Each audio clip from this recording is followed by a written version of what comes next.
प्यारे विद्यार्थियों, मैं जसविंदरपाल समाजिक शिक्षा अध्यापक सरकारी सीनियर सैकेंडरी स्कूल हाकूवाला जिला श्री मुक्तसर साहब आप जी का इस ऑनलाइन क्लास के विच स्वागत करता हाँ। अज अपना विषय है समाजिक शिक्षा जमात 7वीं पाठ नंबर 19 जिसका नाम है खेतरी सभ्याचार का विकास। विद्यार्थियों, अज असी भारत के मध्यकालीन काल विच खेतरी सभ्याचार के विकास बारे जानकारी हासिल करांगे। तो विद्यार्थियों, भाषा, साहित्य, चित्रकला ते संगीत साडे सभ्याचार के अटुट अंग होंदे हन। समय के नाल इन्हां विच भी बदलाव आउंदे रहिंदे हन। इन्हां सारे सभ्याचार विचले बदलाव नूं असीं इस पाठ विच वख-वख भागां विच वंड के अध्ययन करांगे कि किस तरह साडे सभ्याचार का विकास होया सी। तां इस तरह खेतरी सभ्याचार विद्यार्थियों, प्यारे विद्यार्थियों, सभ्याचार मनुख द्वारा सिरजी जीवन जाच नूं कहंदे हन। ये समाज के सोचण, विचारन, कारज करन, खाण पीण, बोलण, नाच गाउण, साहित्य कला ते चित्रकला विच साफ झलकदा है। हर खेतर का अपना सभ्याचार होंदा है। असी जिस स्थान ते रहिंदे हां उसके संगीत, भाषा, साहित्य ते चित्रकला दूजे खेतर नालों वखरे हुंदे हन। इसलिए असी साडे मध्यकाल दे समाज दे खेतरी सभ्याचार नूं भाषा, साहित्य, संगीत ते चित्रकला आदि 4 भागां विच वंड के इसका अध्ययन करांगे कि खेतरी सभ्याचार का विकास प्राचीन काल दे विच इस मध्यकाल दे विच किस तरह होया सी। इसका अगे असीं अध्ययन करांगे। तां विद्यार्थियों, इस तो बाद असी देखते हाँ कि भाषा जो कि भाषा वो साधन है जिस नाल लिख के, बोल के, सुन के या पढ़ के अपने विचारां दा एक दूजे नाल असी आदान प्रदान करते हाँ। भाषा साडे लई बहुत जरूरी हुंदी है। मध्यकालीन भारत विच भी वख-वख भाषावां होंद विच आईयां सन। इसलिए असी इस समय की भाषा नूं 4 भागां विच वंड के जानकारी हासिल करांगे। तो सब तो पहला असी साडे उत्तरी भारत की गल करांगे कि उत्तरी भारत विच भाषा का विकास किस तरह होया। उत्तरी भारत की भाषा सी जो गुजराती, बंगाली, मराठी आदि भाषावां इस समय काफ़ी विकसित होईयां सन। तो विद्यार्थियों, इस तो इलावा उत्तरी भारत विच संतां ने जो उस समय दे साडे साधु संत सन, उन्होंने अपने धर्म का प्रचार करने के लिए, अपनी भगती लहर का प्रसार करने के लिए वख-वख खेतरी भाषा की वरतों की सी अते उसनूं प्रफुल्लित किया सी। इस तरह उत्तरी भारत विच असी देखते हाँ कि मध्यकालीन समय दे विच काफ़ी सारियां नवीं भाषावां होंद विच आईयां अते उन्हां दा काफ़ी सारा विकास होया सी। और मुख्य तौर पर असीं वेखीए तां उत्तरी भारत दे विच उस समय स्थानक बोलचाल की भाषा अते उसदे नाल नाल गुजराती, बंगाली, मराठी आदि भाषावां दा काफ़ी सारा विकास होया सी। इस तो बाद असीं जे गल करिए तां साडा जो दक्षिणी भारत है उस दक्षिणी भारत की भाषा किस तरह सी। दक्षिणी भारत विच विद्यार्थियों उस समय चौल शासकों का राज सी। उन्हां दे द्वारा संस्कृत, तमिल, तेलुगू ते कन्नड़ भाषा की काफ़ी यानी उन्नति हुई सी। इस समय असी देखते हाँ कि बहुत सारिया जो धार्मिक पुस्तकां सी जो कि संस्कृत दे विच लिखियां होईयां सी, इन्हां नूं उस समय दीयां खेतरी भाषावां दे विच अनुवाद किया गया सी। इसकी सब तो वड्डी उदाहरण असी देखते हैं कि महर्षि जो कंबन होए हैं उन्होंने संस्कृत की रामायण का तमिल दे विच अनुवाद किया सी। इस तरह उस समय असी कह सकते हाँ कि यह समा खेतरी भाषावां दे दक्षिणी भारत दे विच जन्म अते विकास का एक महत्वपूर्ण समा सी। इस दे विच बहुत सारियां नवीं भाषावां होंद च आईयां ते वो विकसित भी होईयां सन। इस तरह असी ये सारी विद्यार्थियों लैसन नूं देखिया है। उस तो बाद असी कुछ रिविजन करांगे, खालिस्तान भरांगे। तुसीं इहनूं नोटबुक ते लिख लियो और याद भी कर लो, दोहराई कर लियो। तो सब तो पहला असी देखते हाँ पहली खालिस्तान है उत्तरी भारत विच डैश भाषा प्रचलित सी। तो विद्यार्थी इसका उत्तर है कि उत्तरी भारत विच गुजराती, पंजाबी ते मराठी भाषा प्रचलित सी। दूसरी खालिस्तान बारे असी देखते हाँ कि डैश ਦੱਖਣੀ ਭਾਰਤ ਦੀ ਭਾਸ਼ਾ ਸੀ। ਤਾਂ ਵਿਦਿਆਰਥੀਓ ਦੱਖਣੀ ਭਾਰਤ ਦੀ ਜੋ ਭਾਸ਼ਾ ਸੀ ਉਹ ਤੇਲਗੂ ਸੀ। ਤੇਲਗੂ ਭਾਸ਼ਾ ਦੱਖਣੀ ਭਾਰਤ ਦੀ ਭਾਸ਼ਾ ਸੀ।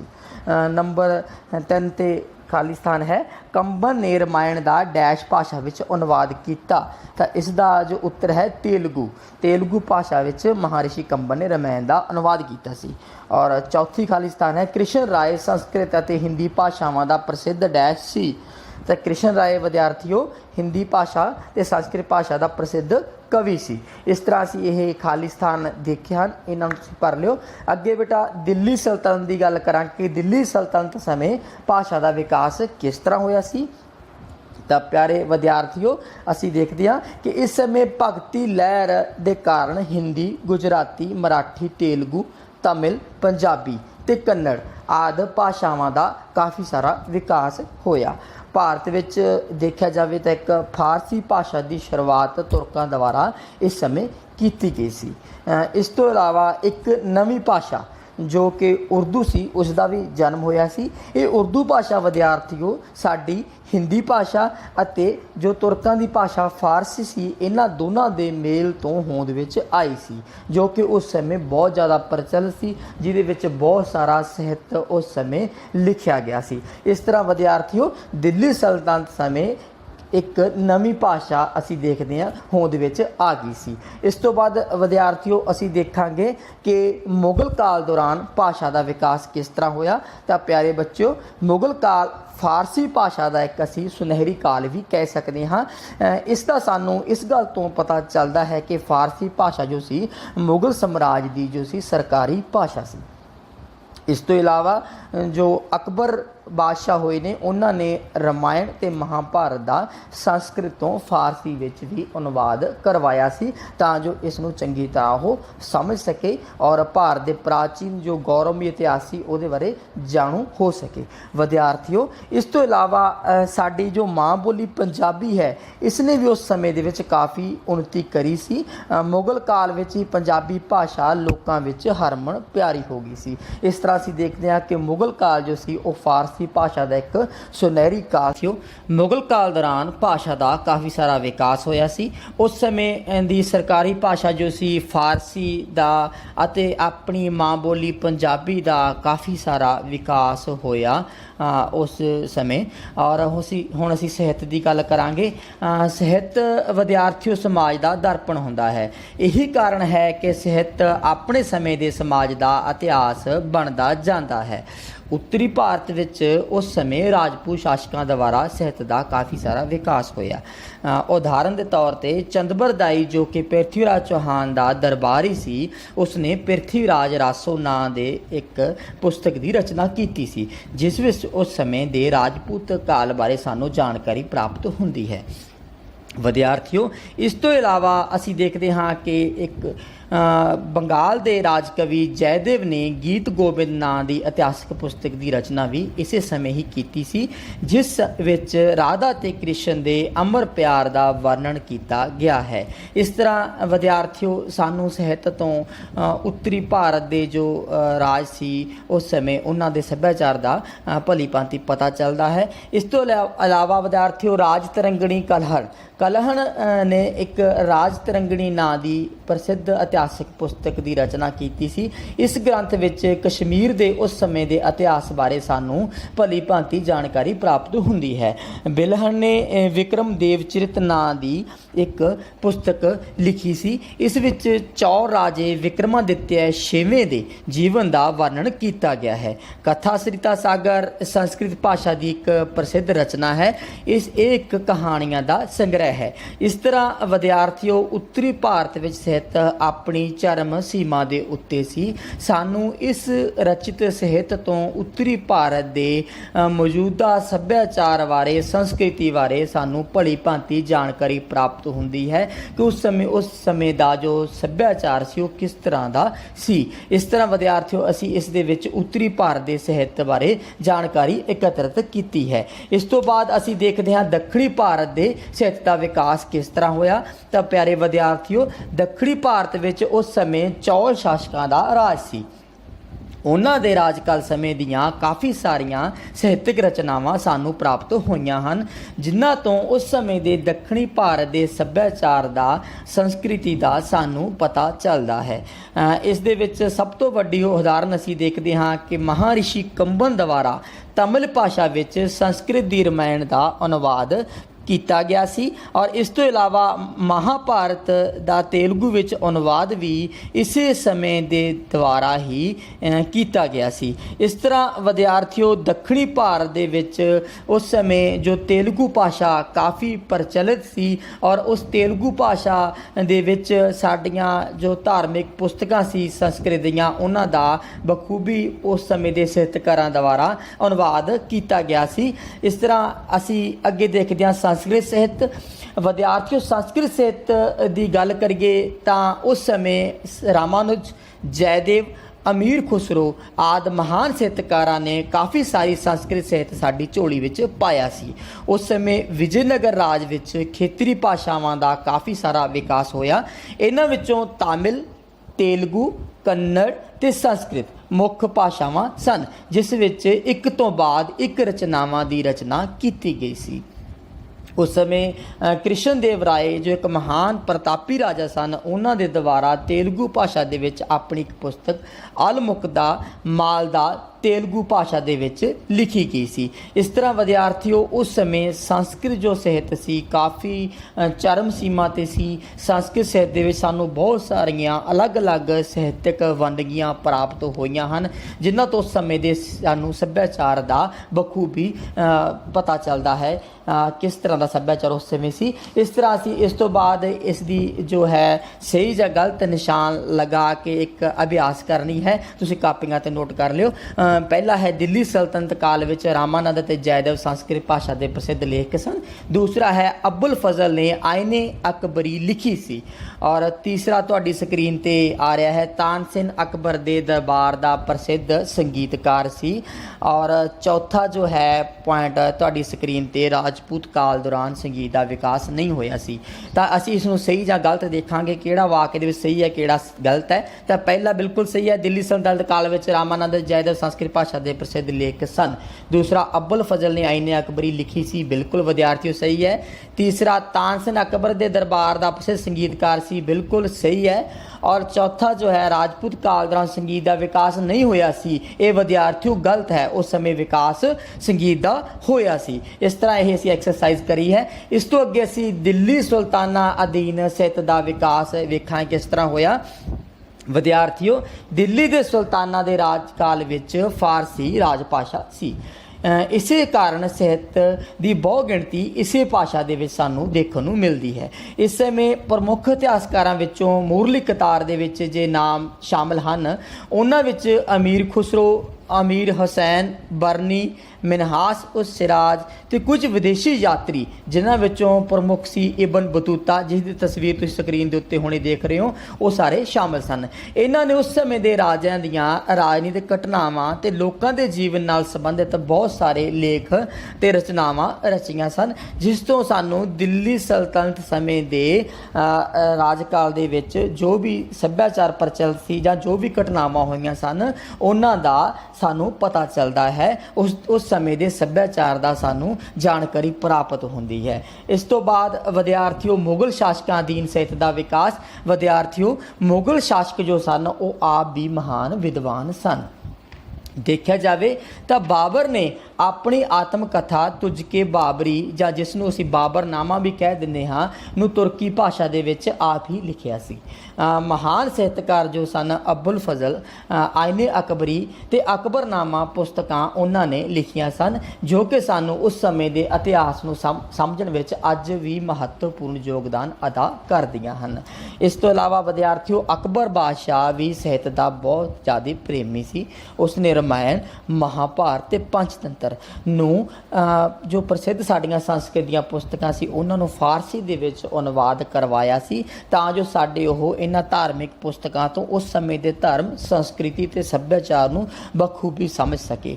ਇਸ ਤੋਂ ਇਲਾਵਾ ਵਿਦਿਆਰਥੀਓ ਅਕਬਰ ਦੇ ਦਰਬਾਰ ਦੇ ਵਿੱਚ ਸ਼ੇਖ ਮੁਬਾਰਕ ਤੇ ਅਬੁਲ ਫਜ਼ਲ ਵਰਗੇ ਪ੍ਰਸਿੱਧ ਸਾਹਿਤਕਾਰ ਸਨ ਜਿਨ੍ਹਾਂ ਨੇ ਬਹੁਤ ਸਾਰੀਆਂ ਰਚਨਾਵਾਂ ਸਾਨੂੰ ਜੋ ਇਤਿਹਾਸਕ ਸਾਹਿਤਕ ਰਚਨਾਵਾਂ ਹਨ ਸਾਡੀ ਝੋਲੀ ਦੇ ਵਿੱਚ ਪਾਈਆਂ ਹਨ। ਸਾਨੂੰ ਉਸ ਸਮੇਂ ਦੇ ਜੋ ਸੱਭਿਆਚਾਰ ਹੈ, ਸਾਡਾ ਇਤਿਹਾਸ ਹੈ, ਗੌਰਵਮਈ ਸਾਡਾ ਪਿਛੋਕੜ ਹੈ, ਉਸ ਦੇ ਬਾਰੇ ਬਹੁਤ ਸਾਰੀ ਜਾਣਕਾਰੀ ਪ੍ਰਦਾਨ ਹੁੰਦੀ ਹੈ ਕਿ ਕਿਸ ਤਰ੍ਹਾਂ ਉਸ ਸਮੇਂ ਮੁਗਲ ਸ਼ਾਸਕ ਆਪਦਾ ਜੀਵਨ ਯਾਪਨ ਕਰਦੇ ਸਨ, ਕਿਸ ਤਰ੍ਹਾਂ ਉਹਨਾਂ ਦਾ ਜੀਵਨ ਦਾ ਪੱਧਰ ਸੀ। ਇਸ ਤਰ੍ਹਾਂ ਵਿਦਿਆਰਥੀਓ ਇਸ ਤੋਂ ਬਾਅਦ ਅਸੀਂ ਦੇਖਦੇ ਹਾਂ ਕਿ ਜਹਾਂਗੀਰ ਨੇ ਤੁਝ ਕੇ ਜਹਾਂਗੀਰੀ ਨਾਂ ਦੀ ਆਪਣੀ ਇੱਕ ਪੁਸਤਕ ਲਿਖੀ ਸੀ। ਵਿਦਿਆਰਥੀਓ ਜਹਾਂਗੀਰ ਭਾਵੇਂ ਇੱਕ ਕੱਟੜ ਮੁਸਲਮਾਨ ਸੀ, ਬੜਾ ਸਖਤ ਸੁਭਾਅ ਦਾ ਮਾਲਕ ਸੀ, ਪਰ ਫਿਰ ਵੀ ਇੱਕ ਮਹਾਨ ਕਲਾ ਪ੍ਰੇਮੀ ਤੇ ਵਿਦਵਾਨ ਸੀ। ਉਹ ਤੁਰਕਸ਼, ਹਿੰਦੀ, ਫਾਰਸੀ ਆਦਿ ਭਾਸ਼ਾਵਾਂ ਦਾ ਕਾਫੀ ਸਾਰਾ ਗਿਆਨ ਰੱਖਦਾ ਸੀ। ਜੋ ਅਸੀਂ ਸਕਰੀਨ ਤੇ ਦੇਖ ਰਹੇ ਹਾਂ ਜਹਾਂਗੀਰ ਦੀ ਤੁਝ ਕੇ ਜਹਾਂਗੀਰੀ ਪੁਸਤਕ, ਇਹ ਉਸ ਦੀ ਆਤਮ ਕਥਾ ਸੀ ਜੋ ਉਸਨੇ ਫਾਰਸੀ ਭਾਸ਼ਾ ਦੇ ਵਿੱਚ ਆਪ ਰਚੀ ਸੀ। ਇਸ ਤੋਂ ਇਲਾਵਾ ਰਾਏ ਮਨੋਹਰ ਦਾਸ, ਭੀਸ਼ਨ ਦਾਸ ਤੇ ਕੇਸ਼ਵ ਦਾਸ ਉਸ ਦੇ ਦਰਬਾਰ ਦੇ ਵਿੱਚ ਪ੍ਰਸਿੱਧ ਹਿੰਦੀ ਲੇਖਕ ਸਨ।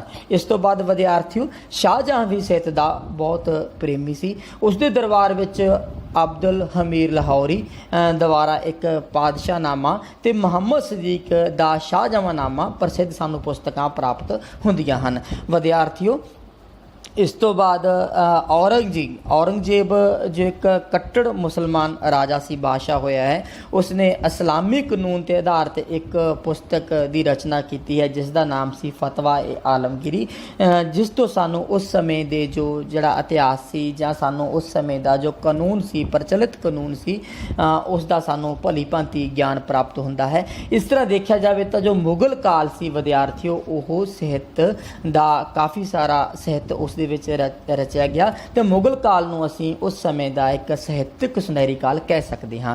ਅੱਗੇ ਵਿਦਿਆਰਥੀਓ ਚਿੱਤਰਕਲਾ ਦੀ ਗੱਲ ਕਰਾਂਗੇ ਤਾਂ ਵਿਦਿਆਰਥੀਓ ਮੱਧਕਾਲੀਨ ਸਮੇਂ ਵਿੱਚ ਕਾਗਜ਼ ਤੋਂ ਲੈ ਕੇ ਮਹਿਲਾਂ ਦੀਆਂ ਦੀਵਾਰਾਂ ਤੇ ਛੱਤਾਂ ਅਤੇ ਸਾਨੂੰ ਬਹੁਤ ਹੀ ਸ਼੍ਰੇਸ਼ਟ ਚਿੱਤਰਕਾਰੀ ਦੇਖਣ ਵਿੱਚ ਮਿਲਦੀ ਹੈ। ਇਸ ਸਮੇਂ ਸ਼ਾਹੀ ਮਹਿਲਾਂ ਤੇ ਮਸਜਿਦਾਂ ਤੇ ਭਿੱਤੀ ਚਿੱਤਰ ਵੀ ਸਾਨੂੰ ਵੇਖਣ ਨੂੰ ਪ੍ਰਾਪਤ ਹੁੰਦੇ ਹਨ। ਸਲਤਨਤ ਕਾਲ ਦੀ ਜੇ ਗੱਲ ਕਰਦੇ ਹਾਂ ਤਾਂ ਭਾਰਤੀ ਚਿੱਤਰਕਲਾ ਉੱਪਰ ਪੱਛਮ ਤੇ ਅਰਬੀ ਦਾ ਪ੍ਰਭਾਵ ਸਾਨੂੰ ਉਸ ਸਮੇਂ ਦੇਖਣ ਨੂੰ ਮਿਲਦਾ ਹੈ। ਗਵਾਲੀਅਰ ਦਾ ਰਾਜਾ ਵਿਦਿਆਰਥੀਓ ਮਾਨ ਸਿੰਘ ਤੋਮਰ, ਉਹਨਾਂ ਦੇ ਮਹਿਲ ਦੇ ਵਿੱਚ ਅਲੰਕ੍ਰਿਤ ਕਰਨ ਵਾਲੀ ਚਿੱਤਰਕਾਰੀ ਨੇ ਬਾਬਰ ਤੇ ਅਕਬਰ ਦੋਨਾਂ ਨੂੰ ਬਹੁਤ ਜ਼ਿਆਦਾ ਪ੍ਰਭਾਵਿਤ ਕੀਤਾ ਸੀ। ਇਸ ਤੋਂ ਇਲਾਵਾ ਬਿਹਾਰ, ਬੰਗਾਲ ਤੇ ਉੜੀਸਾ ਵਿੱਚ ਇੱਕ ਨਵੀਂ ਚਿੱਤਰਕਾਰੀ ਦਾ ਉਦਭਵ ਹੋਇਆ ਸੀ ਜਿਸ ਨੂੰ ਅਸੀਂ ਲਘੂ ਚਿੱਤਰਨ ਕਹਿੰਦੇ ਹਾਂ। ਇਹਨਾਂ ਤੋਂ ਪ੍ਰਾਚੀਨ ਪਾਂਡੂ ਲਿਪੀਆਂ ਨੂੰ ਭੋਜ ਪੱਤਰ ਤੇ ਸਜਾਇਆ ਜਾਣ ਲੱਗਿਆ ਸੀ। ਵਿਦਿਆਰਥੀਓ ਅਸੀਂ ਅੱਗੇ ਪਹਿਲਾਂ ਗੱਲ ਕਰ ਚੁੱਕੇ ਹਾਂ ਕਿ ਬਾਬਰਨਾਮਾ ਤੇ ਅਕਬਰਨਾਮਾ ਜੋ ਪੁਸਤਕਾਂ ਹਨ ਉਹਨਾਂ ਦੇ ਪੰਨਿਆਂ ਦੇ ਉੱਤੇ ਵੀ ਸਾਨੂੰ ਚਿੱਤਰਕਲਾ ਦੇ ਸੁੰਦਰ ਨਮੂਨੇ ਦੇਖਣ ਨੂੰ ਮਿਲਦੇ ਹਨ ਕਿ ਮੁਗਲ ਚਿੱਤਰਕਲਾ ਉਸ ਸਮੇਂ ਕਿਸ ਉੱਚ ਕੋਟੀ ਦੀ ਇੱਕ ਚਿੱਤਰਕਲਾ ਸੀ, ਸਾਨੂੰ ਉਸ ਦਾ ਉਦਾਹਰਨ ਵੇਖਣ ਨੂੰ ਮਿਲਦਾ ਹੈ। ਇਸ ਤਰ੍ਹਾਂ ਵਿਦਿਆਰਥੀਓ ਉਸ ਸਮੇਂ ਜੋ ਚਿੱਤਰਕਲਾ ਸੀ ਬੜੀ ਚਰਮ ਸੀਮਾ 'ਤੇ ਸੀ। ਚਿੱਤਰਕਲਾ ਦੇ ਸਾਨੂੰ ਬੜੀਆਂ ਸੋਹਣੀਆਂ ਸੁੰਦਰ ਜਿਹੜੀਆਂ ਇਮਾਰਤਾਂ, ਮਹਿਲਾਂ ਔਰ ਮਸਜਿਦਾਂ ਦੇ ਉੱਤੇ ਸਾਨੂੰ ਕਲਾਕਾਰੀਆਂ ਦੇਖਣ ਨੂੰ ਉਸ ਸਮੇਂ ਦੀਆਂ ਪ੍ਰਾਪਤ ਹੁੰਦੀਆਂ ਹਨ ਔਰ ਚਿੱਤਰਕਲਾ ਦਾ ਇੱਕ ਇਹ ਸੁਨਹਿਰੀ ਯੁੱਗ ਸਾਨੂੰ ਪ੍ਰਤੀਤ ਹੁੰਦਾ ਹੈ। ਇਸ ਤੋਂ ਬਾਅਦ ਅਸੀਂ ਵਿਦਿਆਰਥੀਓ ਰਾਜਪੂਤ ਕਾਲ ਦੀ ਚਿੱਤਰਕਲਾ ਦੀ ਗੱਲ ਕਰਾਂਗੇ ਤਾਂ ਵਿਦਿਆਰਥੀਓ ਰਾਜਪੂਤ ਜੋ ਕਾਲ ਸੀ ਇਸ ਵਿੱਚ ਕਾਗਜ਼ਾਂ 'ਤੇ ਚਿੱਤਰ ਬਣਾਉਣੇ ਸ਼ੁਰੂ ਹੋ ਗਏ ਸਨ। ਉਸ ਸਮੇਂ ਜੋ ਚਿੱਤਰਕਲਾ ਦੀ ਸ਼ੈਲੀ ਸੀ ਉਹ ਦੋ ਸ਼ੈਲੀਆਂ ਪ੍ਰਚਲਿਤ ਸਨ, ਪਾਲ ਤੇ ਅਪਭ੍ਰੰਸ਼। ਇਹਨਾਂ ਚਿੱਤਰਾਂ ਵਿੱਚ ਸਫੈਦ, ਕਾਲੇ, ਲਾਲ ਤੇ ਨੀਲੇ ਰੰਗਾਂ ਦਾ ਪ੍ਰਯੋਗ ਕੀਤਾ ਜਾਂਦਾ ਰਿਹਾ ਹੈ। ਵਿਦਿਆਰਥੀਓ ਜੋ ਅਪਭ੍ਰੰਸ਼ ਸ਼ੈਲੀ ਹੋਈ ਹੈ ਉਸ ਦੇ ਵਿੱਚ ਲਾਲ ਤੇ ਪੀਲੇ ਰੰਗਾਂ ਦੀ ਵਧੇਰੇ ਵਰਤੋਂ ਕੀਤੀ ਗਈ ਹੈ। ਇਸ ਦਾ ਅਸੀਂ ਉਦਾਹਰਨ ਦੇਖੀਏ ਤਾਂ ਜੈਨ ਧਰਮ ਦੇ ਜੋ ਪ੍ਰਸਿੱਧ ਧਾਰਮਿਕ ਗ੍ਰੰਥ ਹਨ ਉਹਨਾਂ ਦੇ ਵਿੱਚ ਸਾਨੂੰ ਕਾਫੀ ਸਾਰਾ ਜੋ ਹੈ ਤਸਵੀਰਾਂ ਸਾਨੂੰ ਇਸ ਸ਼ੈਲੀ ਦੀਆਂ ਦੇਖਣ ਨੂੰ ਮਿਲਦੀਆਂ ਹਨ। ਇਸ ਤਰ੍ਹਾਂ ਵਿਦਿਆਰਥੀਓ ਜੋ ਰਾਜਪੂਤ ਕਾਲ ਸੀ ਇਸ ਦੇ ਵਿੱਚ ਚਿੱਤਰਕਲਾ चित्रकला जो सी दीवारां ते छत्तां और महलों मस्जिदां तो निकल के कागज़ और साहित्यक रचनावां दे उत्ते उकरनी शुरू हो गई सी। असीं देखदे हां इसदा काफ़ी सारा विकास इस समय भी होया सी। इस तो बाद विद्यार्थियों असीं जे गल करिए तां दिल्ली सल्तनत काल विच चित्रकला देखदे हां असीं किस तरह हुई। तां इस काल नूं असीं चित्रकला दा सुनहरी युग भी कह सकते हाँ, सुनहरी काल भी कह सकते हाँ। इस समय जो महल सी या मस्जिद सी उन्हां दीयां दीवारां दे उत्ते सानूं काफ़ी सारी चित्रकारी वेखण नूं मिलदी है। जो तुसीं तस्वीर दे विच विद्यार्थियों सामने देख रहे हो, ये जो चित्र है ये मुहम्मद बिन तुगलक दा चित्र है जो सानूं इतिहास दे विच एक प्राचीन चित्र प्राप्त होया है। ये एक चित्रकारी दा नायाब नमूना है जो कि सानूं देखण नूं मिलदा है। उस समय दा ये चित्र है। उस समय विद्यार्थियों राज दरबार विच चित्रकार सी जो उन्होंने बहुत सारा मान सम्मान प्राप्त सी।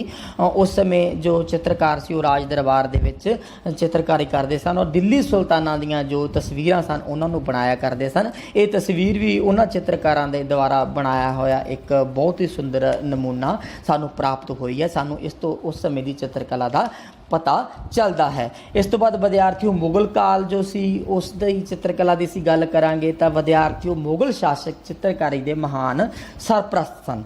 इसी कारण उस समय चित्रकारी अपनी उच्च कोटि और चरम सीमा के उत्ते सी। मुगल बादशाह जो बाबर ते हुमायूं सन वो चित्रकला दे विच बहुत सारी दिलचस्पी लेंदे सन।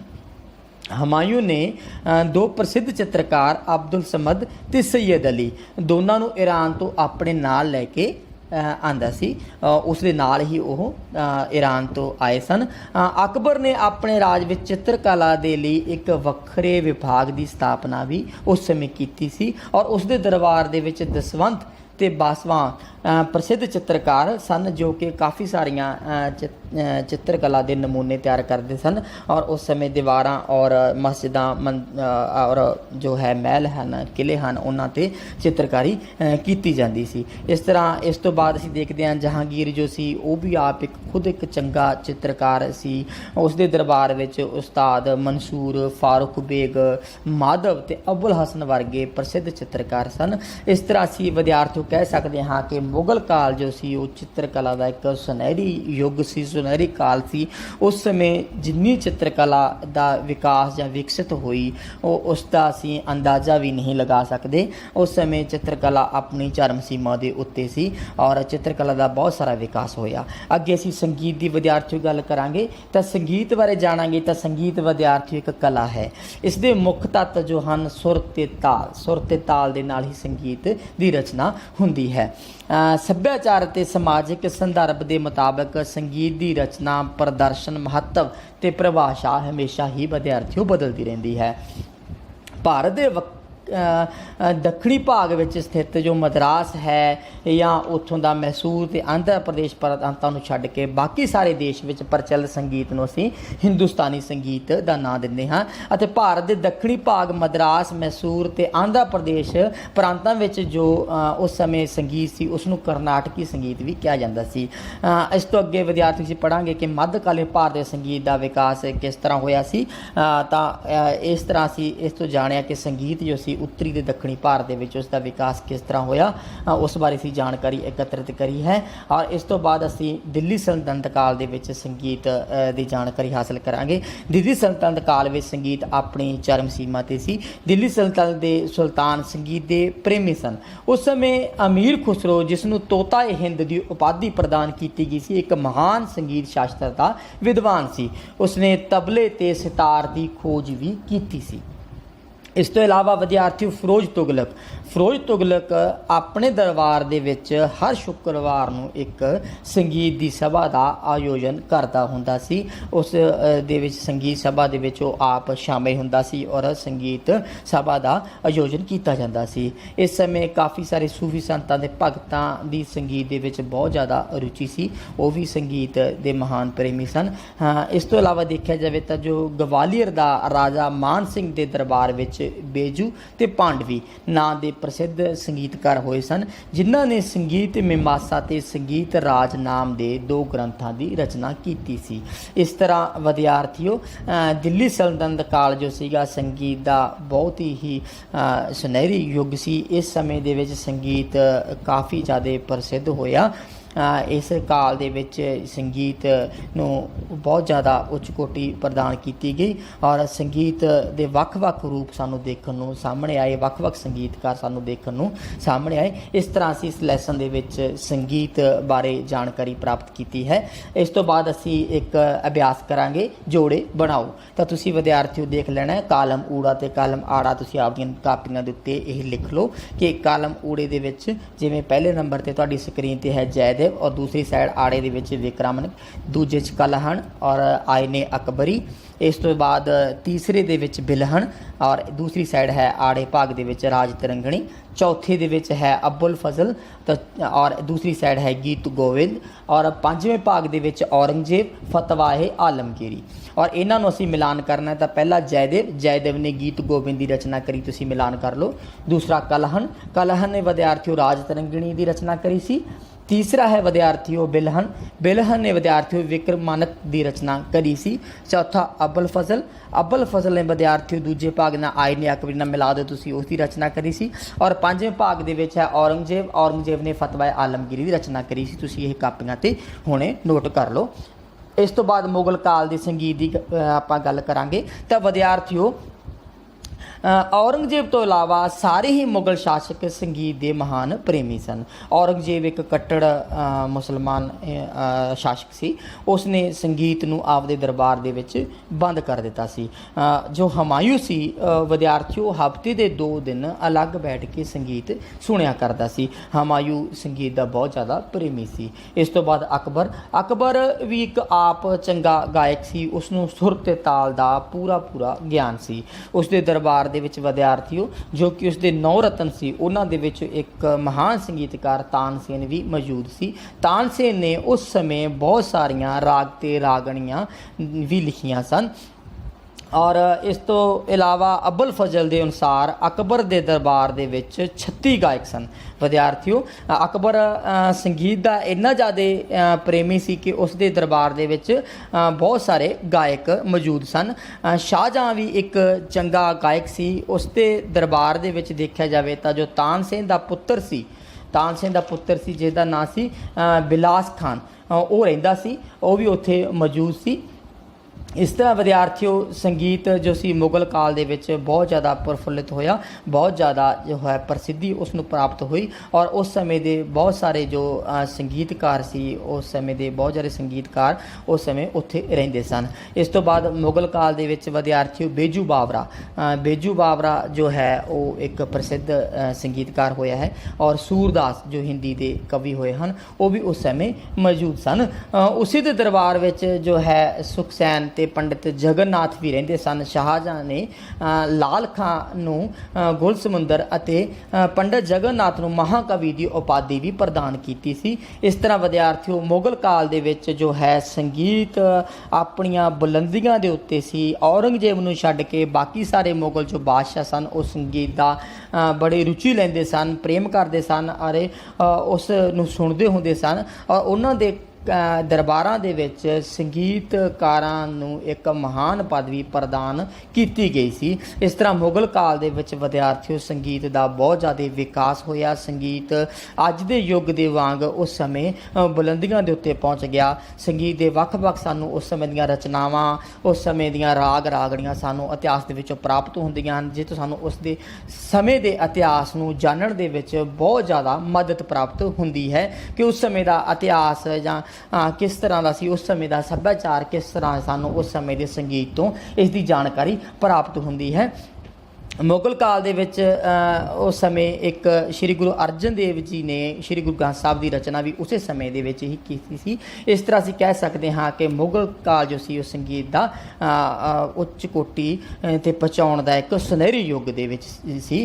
इस तरह विद्यार्थियों हुण मैं समझदा हाँ कि तुसीं ये लैसन नूं बहुत ही चंगी तरह सुनिया है, समझिया है, तुहानूं चंगी तरह ये लैसन ये पाठ चंगी तरह समझ आ गया होवेगा। तुसीं ये सारे ही पाठ की अभ्यास नूं अपणियां कापियां दे उत्ते ਲਿਖ ਲੈਣਾ ਹੈ ਔਰ ਲਿਖ ਕੇ ਇਸ ਦਾ ਵਾਰ-ਵਾਰ ਇਸ ਦੇ ਪ੍ਰਸ਼ਨ ਉੱਤਰਾਂ ਦਾ ਜੋੜੇ ਮਿਲਾਉਣ ਦਾ ਸਹੀ ਗਲਤ ਦਾ ਔਰ ਖਾਲੀ ਸਥਾਨ ਦਾ ਵਾਰੀ-ਵਾਰੀ ਅਭਿਆਸ ਕਰਦੇ ਰਹਿਣਾ ਹੈ ਤਾਂ ਜੋ ਤੁਹਾਨੂੰ ਇਹ ਚੰਗੀ ਤਰ੍ਹਾਂ ਤੁਹਾਡੇ ਜ਼ਿਹਨ ਦੇ ਵਿੱਚ ਸਮਾ ਜਾਵੇ ਔਰ ਤੁਸੀਂ ਕਦੇ ਵੀ ਬਾਅਦ ਦੇ ਵਿੱਚ ਇਸ ਦੀ ਵਰਤੋਂ ਕਰ ਸਕੋ। ਤੁਸੀਂ ਇਸ ਤਰ੍ਹਾਂ ਬੜੀ ਸ਼ਿੱਦਤ ਦੇ ਨਾਲ ਰੁਚੀ ਦੇ ਨਾਲ ਇਸ ਪਾਠ ਨੂੰ ਦੇਖਿਆ ਸਮਝਿਆ ਤੇ ਸੁਣਿਆ।